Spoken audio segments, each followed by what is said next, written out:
आप सभी का हमारे YouTube चैनल पर स्वागत है।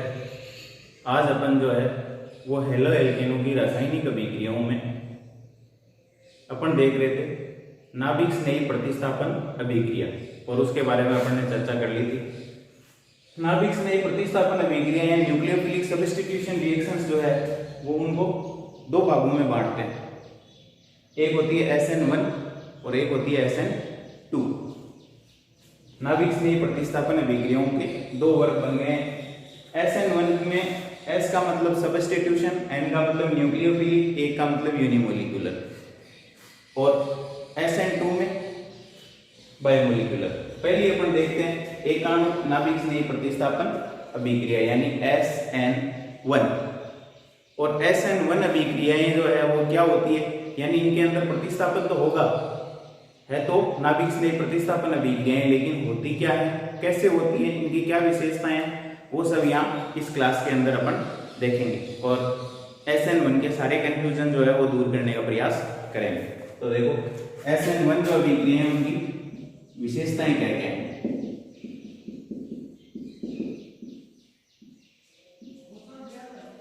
SN1 जो अभिक्रियाएं हैं उनकी विशेषताएं, पहली विशेषता SN1 अभिक्रियाएं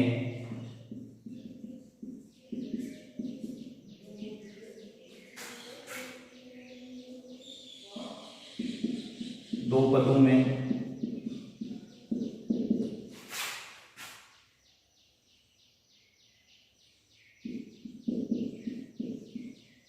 प्रोटीन विलायक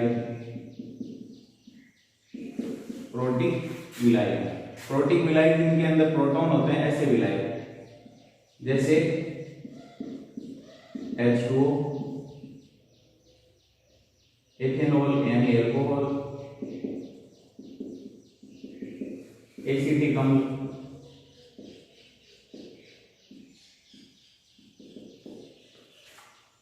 प्रोटीन विलायक दो पदों में प्रोटीन विलायक की उपस्थिति में संपन्न होती है। अब इसमें दो स्टेप जो होंगे वो कौन कौन से होंगे। प्रथम पद धीमा एवं वेग निर्धारक पद होता है तथा द्वितीय पद तीव्र पद होता है। ये तो बात हुई दो स्टेप के अंदर। अब SN1 अभिक्रियाओं में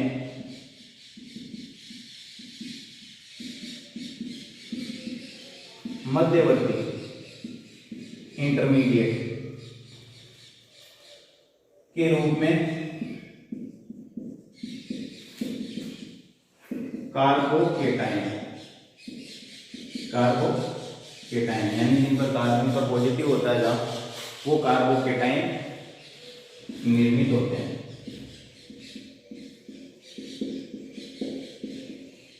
जो प्रथम पद में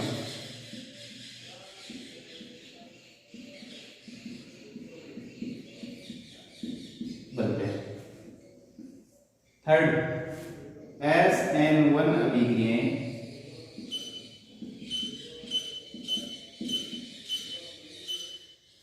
प्रथम कोटि बलगतिकी का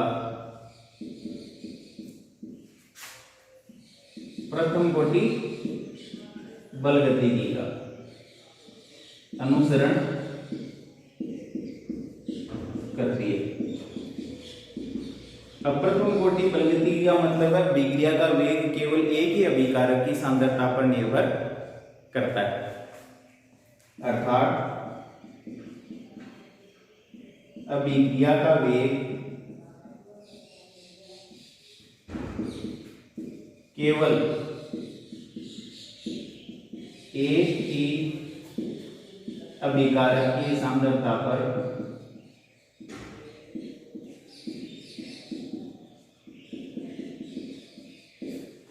निर्भर करता है। उसके बाद अगली विशेषता है SN1 जो अभिक्रियाएं हैं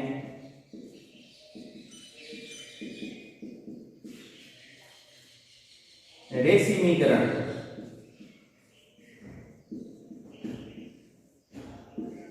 के साथ संपन्न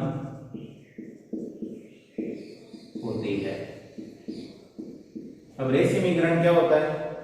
तो अभिक्रिया के प्रथम पद या वेग निर्धारक पद के अंदर जो कार्बोकेटाइन बनता है उसकी आकृति होती है समतलीय, और समतलीय आकृति पर जब नाभिक राशि का आक्रमण होता है तो वो दोनों दिशाओं से, आगे देखेंगे अभी, दोनों दिशाओं से पॉसिबल होता है। तो आधा उत्पाद तो बन जाता है दक्षिण ध्रुवण घूर्णक और आधा होता है वाम ध्रुवण घूर्णक, यानी आधा समतल ध्रुवित प्रकाश के तल को क्लॉकवाइज घुमाता है और आधा एंटी क्लॉकवाइज। अब समतल ध्रुवित प्रकाश कौन सा होता है? तो साधारण प्रकाश जो होता है वो सभी दिशाओं में, सभी संभव दिशाओं में कंपन करता है। ये प्रकाश स्रोत है, प्रकाश स्रोत। इस साधारण प्रकाश को निकोल प्रिज्म जो विलियम निकोल ने बनाया था उसमें से गुजारने पर ये किसी दिशा विशेष दिशा में कंपन करना शुरू कर देता है। इसको कहते हैं प्लेन पोलराइज्ड लाइट, यानी समतल ध्रुवित प्रकाश। समतल ध्रुवित प्रकाश। अब यदि कोई यौगिक इस समतल ध्रुवित प्रकाश के तल को क्लॉकवाइज घुमा देता है तो हो जाएगा दक्षिण ध्रुवण घूर्णक, या इसको डी से या पॉजिटिव से लिखते हैं। और यदि विपरीत दिशा में एंटी क्लॉकवाइज या घड़ी की विपरीत दिशा में घुमा देता है तो वो कहलाता है एल या माइनस या वाम ध्रुवण घूर्णक कहलाता है वो। तो ये तो बात हुई। अब दक्षिण ध्रुवण घूर्णक और वाम ध्रुवण घूर्णक जब तुल्य मात्राओं में या बराबर मात्राओं में, आधी आधी मात्राओं में बनेंगे तो दोनों एक दूसरे के प्रभाव को नष्ट कर देंगे, यानी आधा जो है वो दाईं ओर और आधा बाईं ओर घुमाएगा। तो ऐसा मिश्रण जो है वो ध्रुवण अघूर्णक होगा, यानी समतल ध्रुवित प्रकाश का तल घूर्णित नहीं होगा। तो वो मिश्रण जो है वो रेसिमिक मिश्रण कहलाएगा, जो समतल ध्रुवित प्रकाश के तल को न तो क्लॉकवाइज घुमाता है नहीं एंटी क्लॉकवाइज, और ये प्रक्रिया कहलाती है रेसिमीकरण। हालांकि इसकी डिटेल्स हैं बात जो अपन त्रिविम रसायन के अंदर करेंगे। तो ये कुछ विशेषताएं SN1 अभिक्रियाएं जो है प्रोटिक विलायकों की उपस्थिति में दो पदों में संपन्न होती है। प्रोटिक विलायक के अंदर H2O, अल्कोहल, एसिटिक अम्ल जो H+ आयन दे सकते हैं वो प्रोटिक सॉल्वेंट होते हैं। प्रथम पद जो होता है उसका दो स्टेप में से वो धीमा और वेग निर्धारक पद, द्वितीय प्योर पद होता है। SN1 अभिक्रियाओं में मध्यवर्ती के रूप में कार्बोकेटाइन बनते हैं जिनमें कार्बन पर पॉजिटिव चार्ज होता है। SN1 अभिक्रियाएं जो है प्रथम कोटि बलगतिकी का अनुसरण करती है, फर्स्ट ऑर्डर काइनेटिक्स, यानी अभिक्रिया का वेग केवल एक ही अभिकारक की सांद्रता पर निर्भर करता है। और SN1 अभिक्रियाएं रेसिमीकरण के साथ संपन्न होती है, यानी दक्षिण ध्रुवण घूर्णक और वाम ध्रुवण घूर्णक की तुल्य मात्राएं यहाँ बनती है, इसलिए रेसिमीकरण के साथ संपन्न होती है। तो ये विशेषताएं जो है वो SN1 अभिक्रियाओं की है। तो SN1 अभिक्रियाओं की विशेषताओं के बाद अपन देखते हैं एग्जाम्पल। SN1 अभिक्रियाएं जो है, एग्जाम्पल देखते हैं SN1 अभिक्रिया।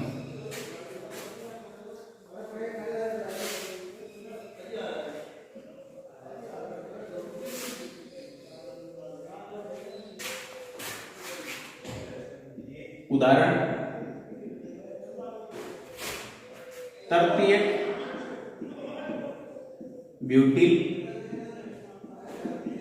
ब्रोमाइड, तृतीयक ब्यूटिल ब्रोमाइड की NaOH के साथ अभिक्रिया, NaOH के साथ अभिक्रिया। तो तृतीयक ब्यूटिल ब्रोमाइड होता है, ये तो हो गया आपका तृतीयक ब्यूटिल समूह, और Br लगा दोगे तो ब्रोमाइड। रिएक्शन होनी है OH- के साथ, ये नाभिक राशि है,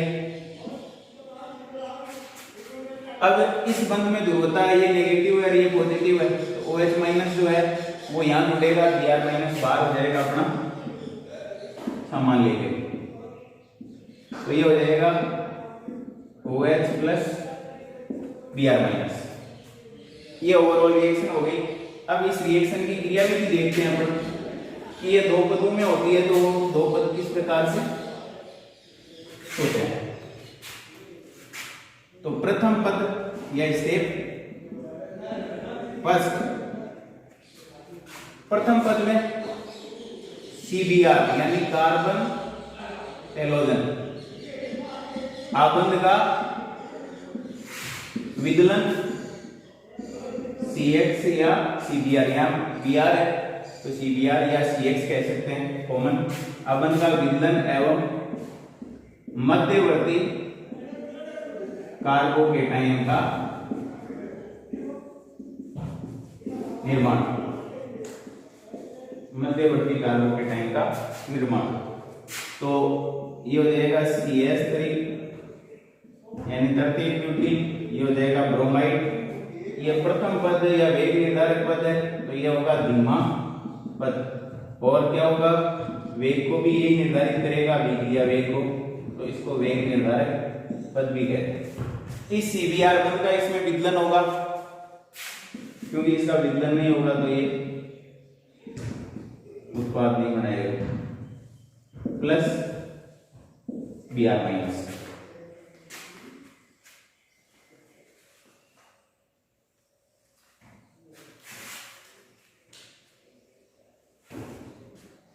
ठीक, अब इसके अंदर ये जो आप कार्बन देख रहे हो उसकी संकरण अवस्था है sp3, और यहां जो अपना कार्बोकेटाइन है मैं इसको थोड़ा सा अलग तरीके से लिख देता हूं। ये कार्बोकेटाइन है इस तरीके का।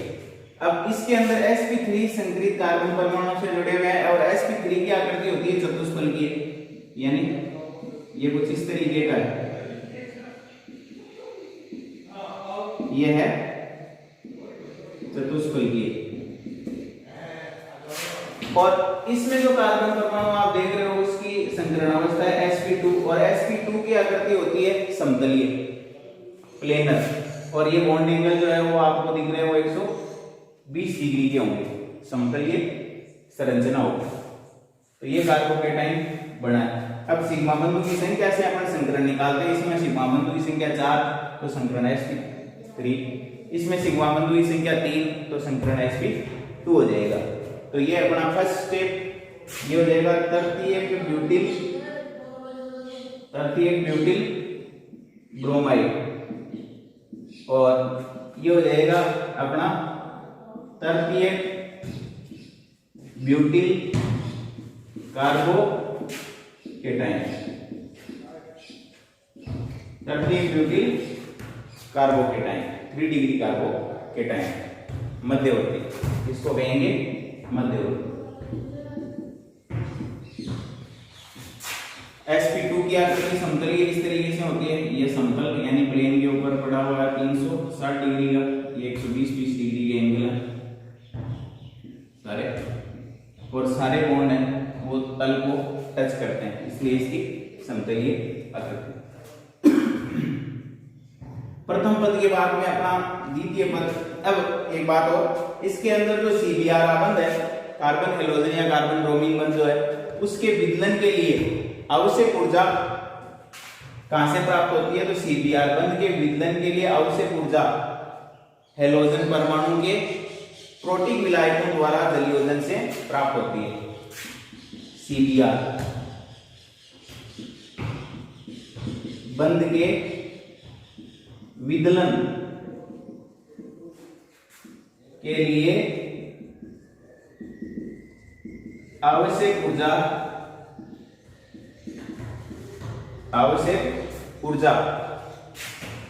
हैलोजन परमाणु,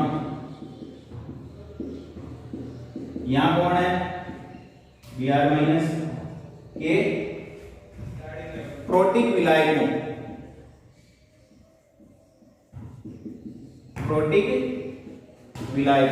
के जलयोजन से प्राप्त होती है। अब जलीयोजन क्या होता है, तो ये जो ब्रोमाइड आयन है वो निकलने के बाद जो प्रोटिक विलायक है जैसे एल्कोहल है, जल है, उनके साथ बंधन आकर्षण बलों का निर्माण कर लेता है नए, इस प्रकार ये नए आकर्षण बलों का निर्माण Br माइनस कर लेता है इस तरीके से। और नए आकर्षण बलों के बनने से ये प्रक्रिया कहलाती है जलीयोजन, यानी जो हेलोजन परमाणु है उसको विलायक के अणु जो है वो चारों ओर से घेर कर नए आकर्षण बल बनाते हैं और यहाँ जो है बहुत ऊर्जा निकलती है। तो इस बंध के टूटने में कम ऊर्जा खर्च होती है और इसके विलायक योजन से ज्यादा एनर्जी निकलती है, इसलिए इसका विलायक योजन हो जाता है और एनर्जी यहाँ निष्कासित होती है, इसलिए सीबीआर बंध का विघटन हो जाता है। अब स्टेप 2 देखते हैं अपन इसकी। स्टेप सेकंड,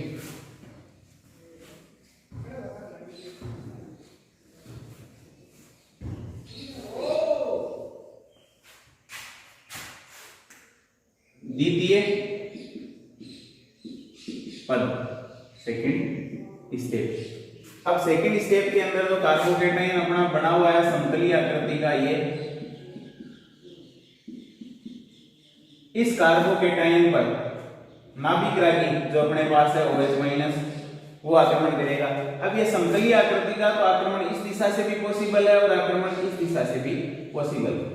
यदि आक्रमण इस दिशा से यानी ये पहले रास्ते से करता है तो ये तीनों CH3 एक तरफ शिफ्ट हो जाएंगे और OH एक तरफ आ जाएगा, यानी मैं पहले रास्ते से यदि उत्पाद बनाता हूं तो ये बनता है,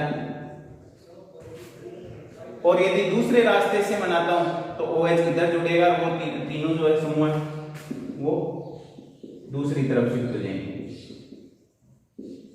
इस तरीके से। अब जो है दोनों उत्पादों के बनने की संभावना आधी आधी हो गई, क्योंकि आधी संभावना यह है कि इधर से आक्रमण और आधी उधर से। यदि इनमें से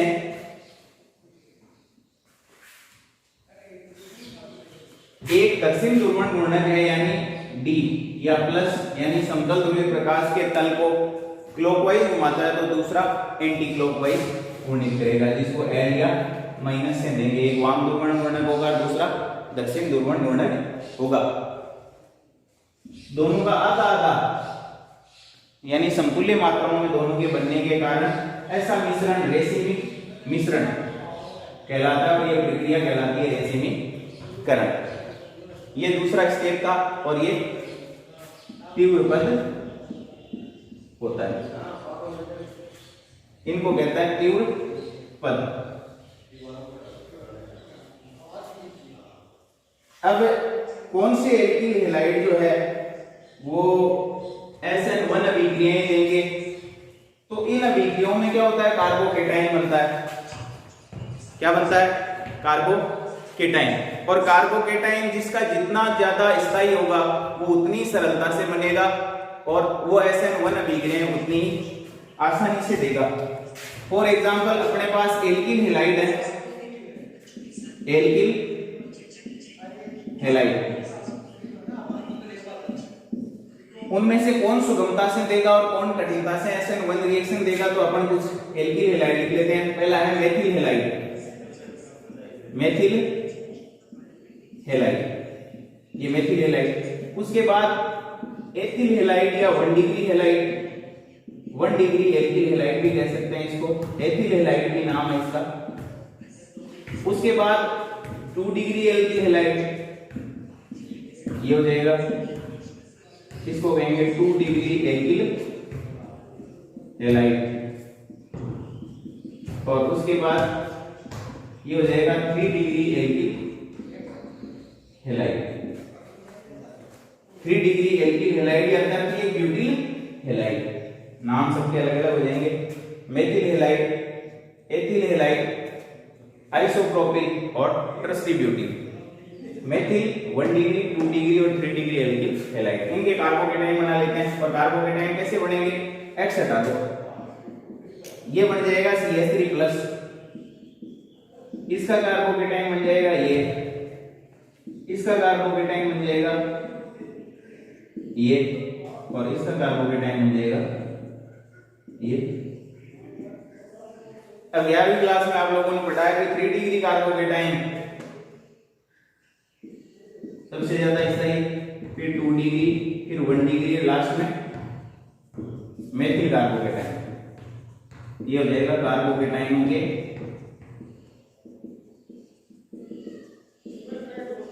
स्थायित्व का बढ़ता क्रम। तो 3 डिग्री सबसे ज्यादा स्थायी होंगे तो वो सबसे सरलता से बनेंगे, इसलिए तर्कयुक्त एल्किल हैलाइड आसानी से, सबसे आसानी से, और मेथिल हैलाइड जो है वो सबसे मुश्किल से SN1 अभिक्रियाएं देंगे। तो ऑर्डर हो जाएगा एल्किल हैलाइडों की SN1 अभिक्रिया के प्रतिक्रियाशीलता का बढ़ता क्रम। ये हो जाएगा SN1 अभिक्रिया के प्रति क्रियाशीलता का बढ़ता क्रम, यानी 3 डिग्री एल्किल हैलाइड, फिर 2 डिग्री, फिर 1 डिग्री, लास्ट में सबसे कम क्रियाशील होंगे मेथिल। ये तो बात हुई इनकी क्रियाशीलता की। अब SN1 अभिक्रियाओं में पहले कार्बन हैलोजन आबंध का विचलन ही क्यों होता है कि पहले अपने CBr या CX आबंध का विचलन होता है, फिर रिएक्शन आगे बढ़ती है। तो कार्बन हैलोजन आबंध का विचलन तो इस कारण होता है, जैसे अपने तृतीयक एल्किल हैलाइड, ये सबसे आसानी से क्यों देगा, तो वो कार्बोकेटाइन इसका स्थायित्व सबसे ज्यादा रखता है, इसलिए ये सबसे सरलता से SN1 रिएक्शन देगा। अब पहले इस बंध का विचलन इसलिए होता है क्योंकि अपने को नाभिग्राही से अभिक्रिया करवानी है, नाभिग्राही प्रतिस्थापन अभिक्रिया, तो ये भी तो नाभिग्राही है, इस कार्बन तक इस OH को पहुंचना है, तो यहां से इधर से सामने से आएगा तो इस पर नेगेटिव चार्ज है, नेगेटिव नेगेटिव एक दूसरे को क्या करेंगे, प्रतिकर्षित। पीछे से आक्रमण करे, यानी जिसको अपन बैक साइड अटैक कहते हैं, वो करना चाहे तो पॉसिबल नहीं है। क्यों? क्योंकि बीच वाला जो कार्बन है उससे 3 कार्बन जुड़ रहे हैं इस तरीके से, और हर एक कार्बन पर 3-3 हाइड्रोजन मौजूद है ना। ये X मीटर कार्बन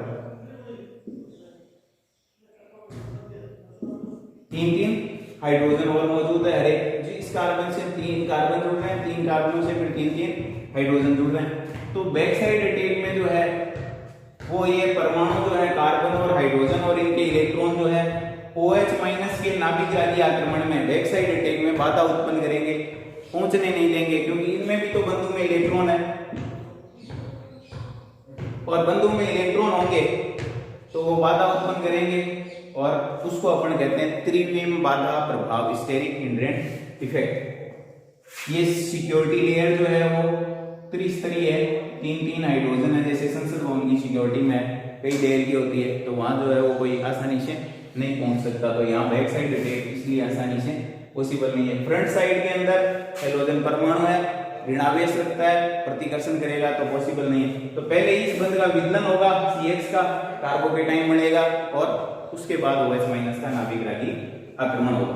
अब अपने पास एक होते हैं बेंजीलिक हैलाइड और एक होते हैं एलिलिक हैलाइड। वो SN1 अभिक्रियाओं के प्रति अच्छे खासे क्रियाशील होते हैं, वो देखते हैं क्यों होते हैं। तो बेंजीलिक हैलाइड होता है अपना ये बेंजीन वलय, वलय के पास sp3 संकरित कार्बन और उससे हैलोजन जुड़ा हुआ, ये कहलाता है बेंजीलिक या बेंजाइलिक हैलाइड। इसमें हैलोजन को निकाल देते हैं, तो जो कार्बोकेटाइन बनेगा वो होगा ये, है ना, और जो कार्बोकेटाइन बनेगा वो अनुनाद द्वारा क्या करेगा, अनुनाद अगली क्लास में देखेंगे अपन अलग से क्लास में। ये पाई बंध इस पॉजिटिव चार्ज के साथ क्या है, कॉन्जुगेशन में, संयुग्मन में है, तो ये पाई बंध जो है वो पॉजिटिव चार्ज के साथ बाहर आ जाएगा, ये आ जाएगा यहाँ डबल बॉन्ड, यहाँ से पाई बंद यहाँ वाला शिफ्ट हो गया, उधर चला गया, इसको कोई नुकसान नहीं हुआ, यहाँ पॉजिटिव हो जाएगा, दो बंद वापस ऐसे कैसे लगा दो। फिर आगे इस पाई बंद को यहाँ शिफ्ट कर दो, पॉजिटिव आ जाएगा इस पे, फिर डबल बॉन्ड CH2। फिर अगली अनुनादी संरचना में इस पाई बंद को यहाँ शिफ्ट कर दो, तो ये बन जाएगा पॉजिटिव डबल बॉन्ड CH2। फिर अगली अनुनादी संरचना में ये वापस अपनी जगह आ जाएगा। अनुनाद में केवल और केवल पाई बंद अपनी जगह बदलते हैं, बाकी कुछ नहीं होता। डबल बॉन्ड हट जाएगा और ये आ जाएगा CH2 और इस पर प्लस। ये बेंजीलिक कार्बोकेटाइन जो है वो स्थायी है, क्योंकि 5 अनुनादी संरचनाओं द्वारा क्या करता है, ये स्थायित्व प्राप्त करता है इसका पॉजिटिव चार्ज, इसलिए SN1 अभिक्रियाएं बहुत सरलता से दे देता है। इसके अलावा एक और है एलिलिक कार्बोकेटाइन। अब अनुनादी संरचनाएं ज्यादा होंगी तो उसका स्थायित्व का कारण अपन ये देख सकते हैं कि चूहे के बहुत सारे बिल हैं, तो उसके सांप द्वारा खाने की संभावना कम हो जाएगी। यदि एक ही बिल है तो वो तुरंत उसमें पकड़ा जाएगा। तो यहाँ जो है पॉजिटिव चार्ज बहुत सारी जगह फैला हुआ है, घूम रहा है, विस्थानिक रहता है, इसलिए इसका स्थायित्व अधिक। फिर है अपना एलिलिक कार्बोकेटाइन। तो ये एलिलिक हैलाइड, ये एलिलिक समूह, इसमें से X को निकाल दो तो बन जाएगा CH2 double bond CH double bond CH2 double bond CH2 और पॉजिटिव। इस पाई बंद को जो है वो कॉन्जुगेशन में संयुग्मन में है, यानी अल्टरनेट, एक छोड़कर एक डबल बॉन्ड और फिर सिंगल बॉन्ड के साथ पॉजिटिव, उसको कहते हैं कॉन्जुगेशन। जैसे double bond single bond double bond, ये कॉन्जुगेशन में double bond alternate, double single